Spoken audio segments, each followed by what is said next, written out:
Hi! ഈ കാണുന്ന വെയില് പോലെ തന്നെ നല്ല ചൂടുണ്ട് കേട്ടോ. അപ്പോൾ നമ്മൾ താഴത്തെ വീട്ടിലെ ടെറസിലോട്ടൊന്ന് കയറിയതാണ്. അപ്പോൾ നമ്മുടെ കൊച്ചു പ്ലാവിലാണെങ്കിൽ 2 കുഞ്ഞ് ചക്ക തൂങ്ങി കിടപ്പുണ്ട്. പ്ലാവിലാണെങ്കിൽ ഒന്നുമില്ല. അച്ചാറിടാൻ മാങ്ങയുണ്ടോ എന്ന് നോക്കി കയറിയതാണ് കേട്ടോ. അപ്പോൾ മാമ്പൂ വന്നിട്ട് കുറേ ദിവസമായി. പക്ഷേ മാങ്ങകളൊന്നും കാണാനില്ല. അപ്പോൾ ഇടയിൽ ഇതാ കുഞ്ഞ് കണ്ണിമാങ്ങകളുണ്ടായിരുന്നു കേട്ടോ. അപ്പോൾ ഇതാ ഈ ഒരു കണ്ണിമാങ്ങയാണെങ്കിൽ നല്ല ചീത്തയായിട്ട് നിൽപ്പുണ്ട് കേട്ടോ. അതിന് ഹോളൊക്കെ ഉണ്ട്. ഞാനതിനെ അങ്ങ് പറിച്ച് കളഞ്ഞിട്ട്. പിന്നെ എൻ്റെ പുറകിൽ ഇങ്ങനെ കാണുന്നില്ലേ, അതിൽ നിറച്ചും കണ്ണിമാങ്ങ ഉണ്ടായിരുന്നേ. അത് കഴിഞ്ഞിട്ട് ഇതൊക്കെ അത്യാവശ്യം ഇച്ചിരി വലിപ്പമുള്ളതാണ് കേട്ടോ. അപ്പോൾ അതിനൊരു മാങ്ങ വേണമെന്ന് പറഞ്ഞു. അങ്ങനെ അമ്മ ഒന്ന് പറഞ്ഞപ്പോഴത്തേക്കും ഞാനൊരു മാങ്ങ പറിച്ച് എൻ്റെ അയനക്കുട്ടന് കൊടുത്തു വിട്ടതാണ്. അത് കഴിഞ്ഞപ്പോൾ അമ്മൂനൊരേ വശി അവനും വേണം മാങ്ങയെന്നും. ഇതാണ് പ്രശ്നം, ഒരാൾക്ക് പറിച്ചാൽ മറ്റേയാളും കൊണ്ടേ പോകും. അപ്പോൾ ദേ ഈ മാമ്പു കാണാനായിട്ട് എന്തൊരു ചേലാണല്ലേ. എൻ്റെ കോട്ടിക്കുളം ദേ ഇവിടെ നിന്ന് നോക്കിയാൽ കാണാൻ നല്ല പൂത്ത് വാരി കിടപ്പുണ്ട്.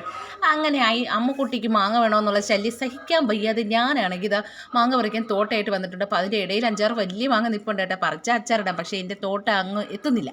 അങ്ങനെ ഞാൻ തോട്ട വെച്ചിട്ട് നമ്മുടെ ഒരു മാങ്ങേനെ ഇങ്ങ് പറിച്ചത് ആ മാങ്ങ കൊണ്ടയോടെ ഒടിഞ്ഞിങ്ങ് താഴോട്ട് പതിച്ചിട്ടുണ്ട് ഷീറ്റിൻ്റെ പുറത്ത്. അതിൽ 2 കുഞ്ഞി കണ്ണിമാങ്ങയും കൂടെ ഉണ്ടായിരുന്നു കേട്ടോ. അങ്ങനെ എൻ്റെ അമ്മക്കുട്ടൻ കാരണം 2 കുഞ്ഞി മാങ്ങകൾക്ക് ദാരുണാന്ത്യം സംഭവിച്ചു കേട്ടോ. അങ്ങനെ ആ മാങ്ങേനെ തള്ളി ഞാൻ താഴോട്ട് ഇട്ടിട്ടുണ്ട്. അപ്പോൾ ഇതാണ് ആ കുഞ്ഞി മാങ്ങകൾ, പാവം. പിന്നെ വലിയ മാങ്ങേനെ അവൻ അതിൽ നിന്ന് അടർത്തി എടുത്തുകൊണ്ട് വന്നിട്ടുണ്ട് കേട്ടോ. അതാണ് ഈ സാധനം. ഇതൊക്കെ ഇപ്പോൾ ഇവന്മാർ പച്ചയ്ക്ക് അങ്ങ് അകത്താക്കും. അത് കഴിഞ്ഞിട്ട് നമുക്ക് ഇന്നലെ മുഹിദ്ദീൻ ഷെയ്ഖിൻ്റെ നേർച്ചയായിട്ട് നമ്മളെ വട്ടിയൂർക്കാവ് പള്ളിയിൽ നിന്ന് ചോറ് കിട്ടിയിട്ടുണ്ടായിരുന്നു. അങ്ങനെ ആ ചോറും ചൂടാക്കി പരിപ്പും വെച്ച് പപ്പടവും വെച്ചിട്ട് അച്ചാറിടൽ പരിപാടി എന്തായാലും നടക്കില്ലെന്നായി. അത് കഴിഞ്ഞപ്പോൾ നല്ല ചാറ്റൽ മഴയും കൂടിയുണ്ട്.